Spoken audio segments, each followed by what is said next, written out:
చాలా సింపుల్ గా చేసుకునే డిష్ పొటాటో కబాబ్ అండి. ఎలా చేసినా చూద్దాం, వీడియోలోకి వెళ్ళి రండి. ముందు 2 పొటాటో తీసుకొని గ్రేటర్ సాయంతో సన్నగా తురుముకోవాలి. ఈ విధంగా తురుముకున్న తర్వాత కొద్దిగా నీళ్లు, అందులో ఉప్పు వేసుకొని క్లీన్ గా వాష్ చేసుకోవాలి. తర్వాత వాటర్ అంతా తీసేసిన తర్వాత ఒక గిన్నెలో వేసుకొని పచ్చిమిర్చి, ఉల్లిపాయలు, కొత్తిమీర వేసుకొని 1/2 స్పూన్ ఉప్పు, ధనియాల పొడి, మిరియాల పొడి, మిరప పొడి, అల్లం వెల్లుల్లి పేస్టు, బ్రెడ్ పౌడరు మొత్తం వేసి అంతా కలిసేలాగా ఒకసారి కలుపుకోవాలి. ఈ విధంగా కలుపుకున్న తర్వాత ఒక కోడిగుడ్డు కూడా తీసుకొని వేసుకొని మొత్తం కలుపుకోండి. లాస్ట్లో కొద్దిగా 2 స్పూన్ల కార్న్ఫ్లవర్ కూడా వేసి మొత్తం కలిసేలాగా కలుపుకొని పక్కన పెట్టుకోండి.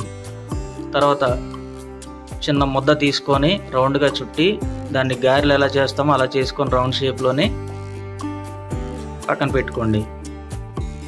బాండీలో 5 స్పూన్ల ఆయిల్ వేసుకొని ఆయిల్ మరిగిన తర్వాత ఈ పొటాటో కబాబ్ ఏవైతే చేసామో అవన్నీ అందులో వేసేసి కొద్దిగా రెడ్ కలర్ వచ్చినంత వరకు అటు ఇటు తిప్పుతూ వేయించుకోండి. బాగా వేగిపోయిన తర్వాత పక్కన తీసుకొని పెట్టుకొని తింటే అదిరిపోయింది. మీరు కూడా ఒకసారి డెఫినెట్గా ట్రై చేయండి. అలాగే మన ఛానల్ సబ్స్క్రైబ్, షేర్, లైక్ కూడా చేయండి. మరిన్ని వీడియోల కోసం మన ఛానల్ చూస్తూ ఉండండి. 10 మందికి కూడా షేర్ చేస్తూ ఉండండి. Thank you friends.